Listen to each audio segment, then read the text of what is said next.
시작을 하고 있습니다.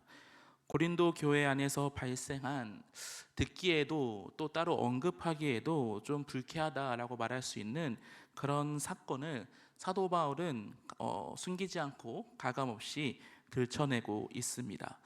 아버지의 아내를 범하고 취한 것에 대해 사도 바울의 말처럼 이런 죄악이 고린도 교회 안에 실제로 있었던 것입니다.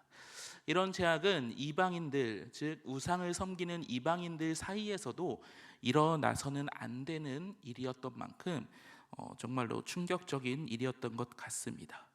어떤 사람들 또는 우리 안에서도 사도 바울이 5절 7장 우리가 함께 읽은 5장 5절에서 이런 자를 사탄에게 내어주는 것이 오히려 낫다, 내어 주어야 한다라는 표현이나 2절과 11절 13절에서 이런 자들을 내쫓고 사귀지도 않아야 한다라는 표현을 보았을 때, 교회가 그리고 사도가 아무리 죄인을 대하는 방식이 명확한다고 할지라도 이렇게 극단적인 표현과 방법을 쓰는 것이 옳으냐라고 반문하고 질문할 수 있지만, 그럴 정도로, 이렇게 표현할 정도로 이 사건은 굉장히 좋지 않은 죄악 중에 하나였습니다. 소위 우리가 생각해 본때 현대 뉴스에 나오는 폐륜 범죄 중에서도 우리 굉장히 충격적인 그런 일들을 보면 우리가 경악을 금치 못할 때가 있는데, 바로 5장에 드러나는 이 일이야말로 그 당시에는 굉장히 충격적인 일이었습니다. 그런데 사도 바울의 관심은 이 범죄가 발생했다는 그 사실보다 누가 이 범죄를 행했느냐, 누가 어떻게 어디서 이런 범죄를 행했느냐라는 그 범죄의 사실보다 진짜로 관심 있는 것, 정말로 심각하게 여기는 것은 따로 있었습니다. 바로 이런 범죄가 발생한 고린도 교회, 이 고린도 교회의 성도와 그리고 이 교회가 이러한 죄악의 심각성을 온전히 깨닫지 못하고 또 온전히 고려하지 못해서 올바른 처사를 하지 못한 것에 대해 사도 바울은 더 큰 관심과 더 큰 안타까운 마음을 가지고 있습니다. 오늘 우리가 함께 읽어본 5장 2절의 말씀을 보면은 이렇게 적혀 있습니다. 그리하고도 너희가 오히려 교만하여져서 어찌하여 통한이 여기지 아니하고 그 일 행한 자를 너희 중에서 쫓아내지 아니하였느냐라고 말하고 있습니다. 즉 사도 바울의 관심은 어찌하여 너희가 이토록 교만하여져 가지고 이런 죄악이 벌어진 거에 대한 것에 대해 통한이 여기지 아니하다. 이 통한이 여기다는 말은 슬퍼하지 아니한다는 말인데, 이 슬픔은 가슴을 치며 통곡할 정도로, 통곡하며 울 정도로 느끼는 슬픔을 표현할 때 사용되는 단어입니다. 즉 너희가 어찌 이렇게 교만하여 이런 범죄가 이 교회 안에 있는 사람으로 하여금 발생했는데 가슴을 치며 슬퍼하지도 아니하고 또 그 사람을 내쫓지도 아니하고 어떻게 이렇게 올바른 행동을 하나도 하지 아니하느냐라고 말하면서 고린도 교회와 고린도 교회 성도들을 꾸짖고 있는 것입니다. 사도 바울의 관심은 교회가, 성도가 올바르게 행동하지 않았다는 것입니다. 이 모든 이 일은 고린도 교회 성도들이 교만해서 이런 일이 발생했다고 사도 바울은 판단하고 있습니다. 5장 2절에 교만하다라는 이 말의 원어적인 의미를 본다면 이것은 부풀리다, 팽창하다라는 의미를 가진 단어에서 시작된 단어인데, 마치 바람이 빵빵하게 무언가에 들어가 있는 상태를 말합니다. 겉으로 보았을 때는 굉장히 그럴싸해 보이고 무언가 많이 있는 것 같고 많이 아는 것 같을 정도로 굉장히 좋아 보이지만, 그 속을 들여다보면은 손에 잡히지도 눈에 보이지도 않는 바람만 가득 차 있는 상태, 즉 그럴싸해 보이지만 그 안에는 번지르르해 보이는 그 것과 다르게 속에는 아무것도 없는 상태가 바로 사도 바울이 고린도 교회 성도들에게 말한 교만한 상태였습니다. 즉 고린도 교회의 성도들은 마치 겉으로 보기에는 그럴싸해 보이고 뭔가 있어 보이고 많이 아는 것 같아 보이지만 그 속에는 아무것도 없는 상태인데, 그런 상태에서 하나님의 거룩한 이 예배 처소 교회에서 올바른 행동을 하지 않는 것에 대해 사도 바울이 꼬집고 있는 것입니다. 그러면 우리는 오늘 이 말씀을 통해서 고린도 교회 성도들이 왜 교만해졌는가, 더 나아가 우리는 그러면 어떻게 하면 교만해지지 않을 수 있을까라는 것을 함께 살펴보았으면 좋겠습니다. 신학자들은 고린도 교회 성도들의 교만에 대해서 크게 두 가지로 살펴보고 있습니다. 공통적인 의견인데, 첫 번째는 이 고린도 교회 성도들은요, 마치 내가 이 영적으로, 이 신앙적으로 굉장한 엘리트다라는 그런 마인드가 있었다고 합니다. 그것에 대해 알 수 있는 것은 고린도전서 1장부터 4장까지의 말씀 중에서 사도 바울의 이름과 함께 종종 빈번하게 등장하는 인물이 있습니다. 바로 아볼로란 인물입니다. 분명히 고린도 교회 성도들은 이 아볼로의 영향을 굉장히 많이 받은 것 같습니다.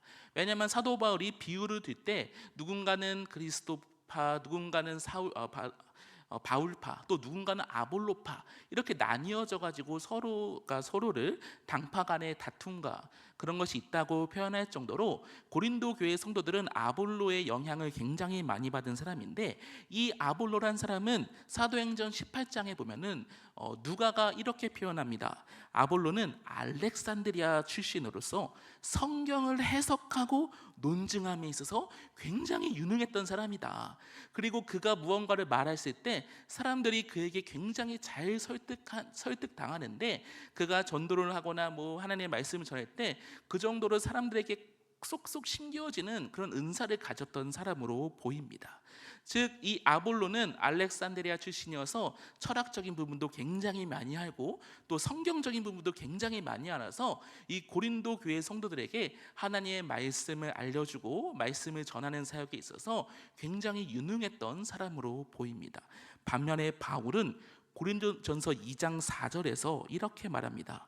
내 말과 내 전도함이 설득력 있는 지혜의 말로 하지 아니하고 다만 성령의 나타나심과 능력으로 하여라고 말하고 있는데, 즉 사도 바울은 아볼로와 다르게 내가 말하는 것, 내가 전도하는 것, 내가 설득하는 게 그렇게 능력이 많이 없는 사람이다라고 말하고 있습니다. 즉 사도 바울은 아볼로와는 다르게 이 지적인 부분에 있어서나 이런 거에 있어서 성도들에게 큰 감흥을 주지 못했을 수도 있다라는 증언을 스스로 하고 있는 겁니다. 제가 왜 이 아볼로를 굳이 언급하냐면, 바로 이 아볼로의 영향을 고린도 교회 성도들이 굉장히 많이 받았는데, 이 고린도 교회 성도들이 이 아볼로의 영향을 받으면서 스스로 내가 이 성경에 아는 것이 많다고 여기는 겁니다.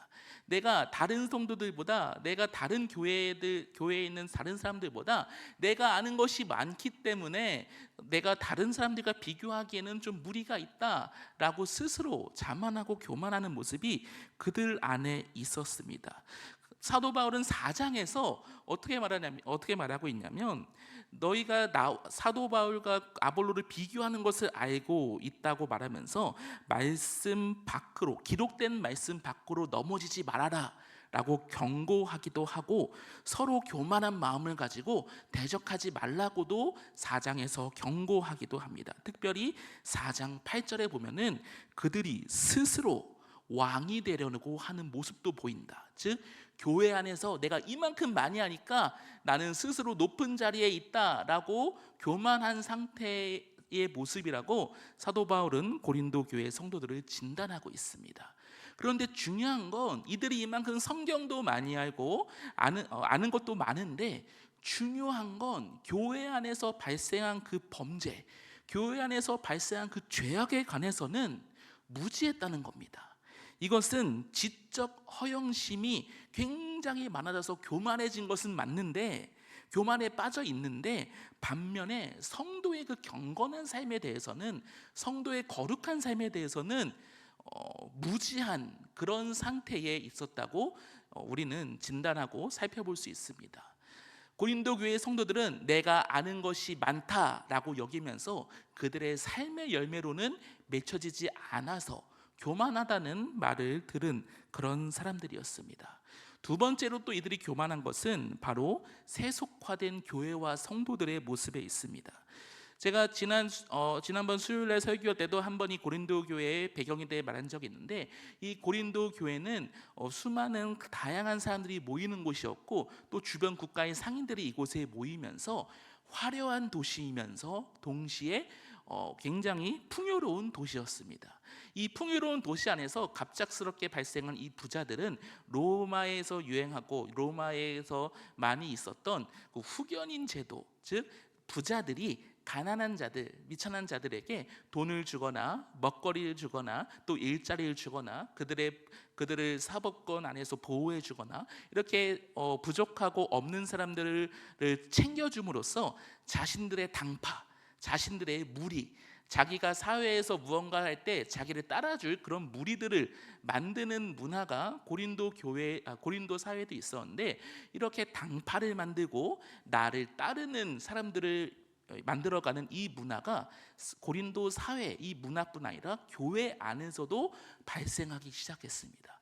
그러니까 교회가 점점 몇몇의 부자들을 중심으로 나는 어떤 사람파, 나는 저 사람파, 나는 이 당파 하면서 부자들을 중심으로 사람들이 모이기 시작하고, 부자들의 의견에 따르고 부자들의 말에 따르고, 부자들이 주장하면 수긍해주고 저쪽이 주장하면 반대하고, 이런 문화가 고린도 교회 안에 점점 발생하기 시작한 겁니다. 근데 중요한 것은 이런 사람들이 사도 바울도 공격하고 사도 바울도 대적하기 시작하는데, 이렇게 교회 안에서 목소리를 낼 수 있는 사람들, 교회 안에서 자랑을 할 수 있는 사람들, 교회 안에서 나의 이 유력함을 나타낼 수 있는 사람들이 이런 심각한 범죄를 저질렀을 때 교회가 그 누구도 이 사람들을 지적할 수 없는 겁니다. 왜냐하면 아는 것도 많고 돈도 많고 많은 사람을 거느리고 있기 때문에 어떠한 범죄를 저질러도 그 누구도 이 후견인과 같은 부자인 사람들, 많이 있는 사람들, 많이 갖고 있는 사람들을 지적하거나 꼬집지 못하고 있습니다. 그래서 수많은 신학자들은 오늘 우리가 5장에서 읽은 이 폐륜 범죄를 저지른 사람은 아마 유력하게 후견인이었을 가능성이 높다라고 평가하기도 합니다. 즉 이 고린도 교회의 종합적인 상황을 보면은 내가 많이 알고 있기 때문에, 내가 남들보다 더 많은 것을 알고 경험하고 있기 때문에 교만하여지기도 하고, 또 내가 많이 갖고 있고 내가 유력하고 교회에서 목소리를 낼 수 있기 때문에 교만해진 사람들이 점점 많아지고 있었습니다. 그리고 그들을 따르는 사람들도 많아지고 있었습니다. 정말 큰 문제는 이러한 이유로 교만했던 고린도 교회가 썩어가고 골마 터져가는 그 교회의 치부를 치료할 수도 잘라낼 수도 없는 상태가 되었다는 겁니다. 오늘 본문 6절의 말씀처럼 오히려 이런 범죄가 발생해도 당연하게 여기고 자랑하는 그런 모습도 교회 안에서 발생하기 시작합니다. 이런 배경을 가진 고린도 교회 성도들은 교만해졌습니다. 이 정도는 괜찮겠지, 나는 괜찮겠지, 우리가 하는 이 행동이 문제가 되지 않을 거야 라는 확신함이 그들 안에 있었을 것입니다. 하지만 사도 바울은 이러한 이런 고린도 교회의 교만함을 결코 받아들일 수 없었습니다. 아볼로만큼 화려하지도 않았습니다. 아볼로만큼 다른 사람들의 환심을 쉽게 사는 인물도 아니었습니다. 오히려 부족함이 있어 보일지라도 사도 바울은 하나님 앞에서 경건하고 순전하고 진실한 성도였다는 것을 우리는 살펴볼 수 있습니다. 그러면서 사도 바울은 성도는 누룩이 없는 자여야 한다고 외치고 있습니다. 사도 바울이 살았던 당시의 사람들은 우리 성경에서는 떡으로 번역된 빵을 만들 때 지금처럼 건강하고 깨끗한 효소를 사용해서 빵을 만들 수 없었습니다. 특별히 이 누룩을 넣지 않는다면 이 빵의 맛과 품질이 넣은 것과 넣지 않은 것에 대한 차이가 너무나도 심했기 때문에 이 당시의 사람들은 이 위생적으로 좀 위험한 누룩이 있을지라도 그들의 유익한 삶을 위해서 이 빵에 무리해서라도 누룩을 넣는 그런 문화가 있었던 것으로 보입니다. 그런데 당시 누룩은 굉장히 원초적인 방법으로 만들었습니다. 맨 처음에 누룩이 없는 빵의 반죽을 만들어서 이 빵을 굽기 전에 이 반죽의 일부분을 떼가지고 발효시키고 누룩으로 만드는 과정을 보냅니다. 그런 다음에 그 다음에 이 새로운 빵을 만들 때 발효시켰던 누룩으로 만들었던 이것을 가져다가 마치 씨간장처럼 여기면서 이 누룩에다가 새로운 밀가루와 물을 섞어가지고 또 다른 빵의 반죽을 만듭니다. 그 전에 다시 이 새로 만든 반죽에서 일부분을 떼서 또 누룩으로 만드는 과정을 겪으면서 이 당시의 사람들은 이 누룩을 계속해서 만들었습니다. 그런데 이것이 우리가 보기에는 새로운 누룩을 가져와서 새로운 빵의 반죽을 만들었다고 생각하지만 이것은 한 달, 두 달, 6개월, 10개월 지나면 지날수록 이게 새로운 반죽과 새로운 누룩이 아니라 처음 있었던 그 누룩에 생겼던 그 균이 계속해서 이어지는 그런 모습이었습니다. 그래서 이게 한 번만 잘못된 균이 이 누룩에 들어간다면 심각한 식중독의 질병을 일으킬 수 있는 위생적으로 좀 위험한 어떤 방법이기도 했습니다. 하지만 이 당시 사람들은 이 빵의 맛, 빵의 품질을 위해서 어쩔 수 없이 이것을 계속 사용했는데 지금 만약 10개월 전에 처음 만들었던 그 누룩이 오늘 이 빵에 들어갔다면 이 안에 있는 균은 10개월 전부터 계속 우리에게 오는 그런 균이었던 것입니다. 사도 바울이 말하는 누룩이 있는 교회는 이런 모습입니다. 바로 사도 바울이 보았을 때 고린도 교회가 죄를 허용하는 것은 이렇게 계속해서 죄가 이어지는 모습이었던 것을 우리는 생각해야 합니다. 지금 처음 발생하고 이 처음 발생한 죄악을 잠시 덮어두고 모른 척 한다고 할지라도 이것이 없어지고 끊어지는 것이 아니라고 사도 바울은 설명하고 있는 것입니다. 우리가 모른 척하고 잠시 지나간다고 할지라도 이 교회에 발생한 죄악은 결국 오래된 누룩처럼 언젠가는 우리의 생명과 우리의 건강을 위협할 수 있는 빵과 같은 모습으로 지금 우리에게 존재하고 있기 때문에 사도 바울은 아예 누룩 있는 빵을 없애버리는 것처럼 교회의 모든 죄악을 없애야 한다고 말하고 있는 것입니다. 성도님들, 잘 기억하셔야 될 것은 지금 고린도 교회가 병들어가고 고린도 교회가 아프게 된 요인은 외부에 있는 것이 아니라 내부에 있다는 것을 우리는 반드시 기억해야 됩니다. 세속의 가치를 따르면서 살아갔던 그 성도들의 하나하나의 모습들이 외부에서 발생한 것이 아니라 이 교회 안에서 발생하면서 이 고린도 교회는 점점 부패해져 가고 있는 것입니다. 오직 스스로 높아지려고 했던 교만한 그들이 묵은 누룩이 되었고 악하고 악에 찬 누룩이 되어서 고린도 교회가 더럽고 추악한 죄악도 눈감아주는 상한 누룩이 가득한 교회가 되었다는 것을 우리는 볼 수 있습니다. 그런데 우리는 이러한 모습 속에서 우리의 모습을 되돌아봐야 되지 않을까 생각합니다. 주님께서 핏값으로 사셨다고 고백하며 주님의 다시 오실 날을 기다린다고 말하는 이 믿음의 공동체에 속해 있는 우리가 어떠한 모습인지 우리는 돌아봐야 한다는 말입니다.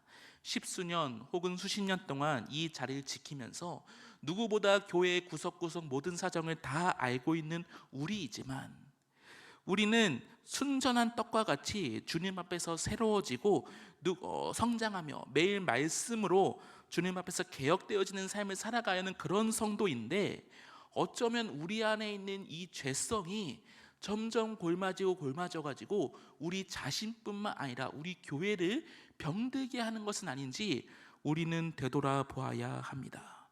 어쩌면 우리도 너무나도 우리 자신에게는 관대해가지고 좋은 게 좋은 거다, 이 정도는 은혜로 덮고 넘어갈 수 있다라고 말하면서 우리 자신에 있는 이 죄악을 허용하고 있는 모습이 우리 안에 있을 수도 있다는 것입니다. 근데 중요한 것은 우리 안에 이 작은 허용이 우리를 병들게 하고 병든 우리로 하여금 주님의 몸된 교회까지 병들게 할 수 있음을 우리 성도님들 그리고 제가 기억해야 할 것입니다. 사도 바울은 병들고 교만했던 고린도 교회를 포기하지 않았습니다. 사도 바울이 누룩을 잘라내라고 명령한 것은 고린도 교회 성도들이 미워서 그런 것이 아닙니다. 오히려 한 생명을 살리기 위해 피를 토하는 심정으로 지금 가장 아프고 엄한 매를 들고 있는 사도 바울을 우리는 상상해 보아야 합니다.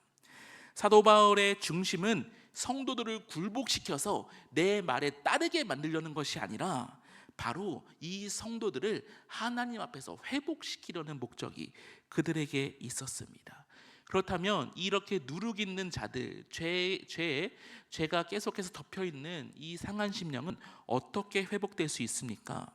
바로 고린도전서 5장 7절에서 사도 바울은 이렇게 말합니다. 너희는 누룩 없는 자인데 새 덩어리가 되기 위하여 묵은 누룩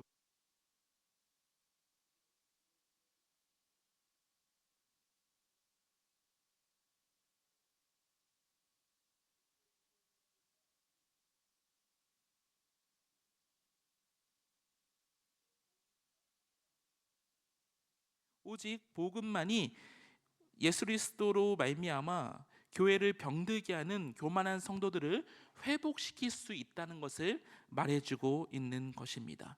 예수 그리스도가 이미 십자가에서 우리의 모든 죄를 씻길 수 있는 거룩한 보혈의 피를 모두 쏟아내셨기 때문에 우리의 묵은 누룩, 악하고 악에 찬 모든 누룩과 죄악은 이미 태워져 없어졌다는 것을 우리 모두가 기억해야 될 줄 믿습니다. 우리는 예수 그리스도로 말미암아 옷 입은 거룩한 성도입니다. 사랑하는 성도님들, 제가 오늘 이 말씀을 준비하며 우리 안에도 이 고린도 교회 성도들처럼 교만한 자가 있다. 우리 안에도 이 고린도 교회 성도들처럼 우리의 죄악들, 유력한 자들의 죄악들은 덮어주고 미련한 자들만 들춰낸다. 이런 자가 있다라고 꼬집기 위해서 이것을 설교하는 것이 아닙니다. 제가 오늘 이 말씀을 함께 나누는 이유는 우리도 어쩌면 고린도 교회 성도들처럼 교회를 좀먹게 만들고 교회를 아프게 만드는 그런 존재가 될 수도 있기 때문에 우리는 깨어나서 기도해야 한다는 것을 나누고 싶은 것입니다. 우리는 사도 바울의 겉면처럼 예수 그리스도만을 바라보는 자가 되어야 합니다. 예수 그리스도를 바라보지 아니하고 나의 뜻대로, 교만의 뜻대로, 나의 마음대로 살아갈 때 우리는 반드시 고린도 교회 성도처럼 교만한 자가 될 것입니다. 이제 우리를 올가매던 세속의 헛된 교만이 무너지길 간절히 소망합니다. 순전함과 진실함의 삶을 살아가는 우리 모두가 되길 간절히 소망합니다. 우리의 회복, 이 교회의 회복은 오직 예수 그리스도로 가능하다는 것을 우리 모두가 기억했으면 좋겠습니다.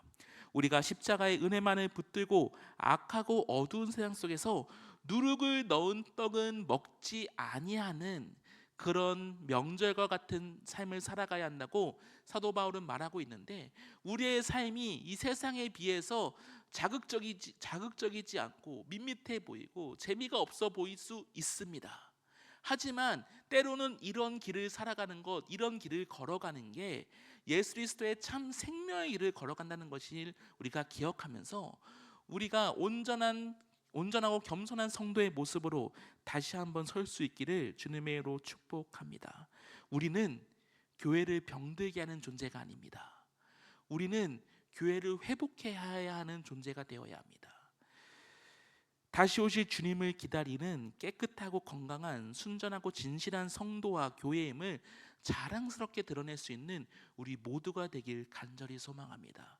더욱더 소망하는 것은 우리 모두가 교회를 살릴 수 있는 누룩 없는 순전한 빵과 같은 떡과 같은 존재가 되어서 아프고 눈물 흘리고 지쳐있는 영혼들을 위로해 줄 수 있는 주님의 참된 성도가 될 수 있었으면 좋겠습니다. 우리 함께 기도하는 시간 갖도록 하겠습니다. 우리 함께 찬송 부르면서 기도할 때 이 시간 우리의 모든 죄악을 주님께 고백하였으면 좋겠습니다. 나를 정결하게 하실, 나를 거룩하게 하실 주님을 소망하며 우리 함께 찬송하도록 하겠습니다.